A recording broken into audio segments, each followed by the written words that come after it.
If you have lived long enough, then I can tell you for certain that you are not free from hurt, betrayal, and disappointment.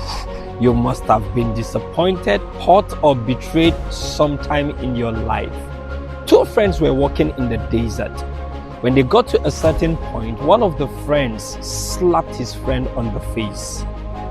And the friend said nothing and wrote on the sand, "My friend slapped me on the face today."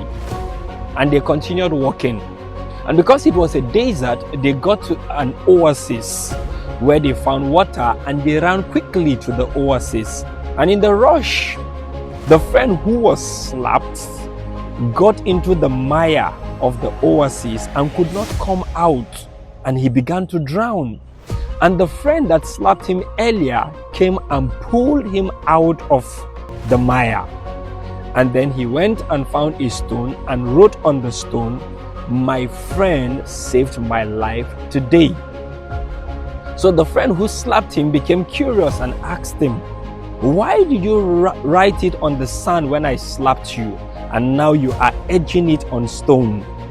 He said, "Because when people hurt you, when people do you wrong, you write it on the sand, so that the winds of forgiveness can blow it up and cover it. But when people do you good, you edge it on stone so you don't forget it." You see, the Bible says we are the forgiven ones. In Ephesians chapter 4 verse 32, it says, "Be ye kind one to another, tender-hearted, forgiving one another, even as Christ has forgiven us." Colossians chapter 3 verse 13 tells us the same thing. He said we should forgive even as God has forgiven us. It is different from the Old Testament and the time where Jesus walked on the face of the earth, you know. In those days, he said in the Lord's Prayer, he said, "Forgive your brother or your neighbor so that God can forgive you." He said, "Forgive us our trespasses even as we forgive those who trespass against us."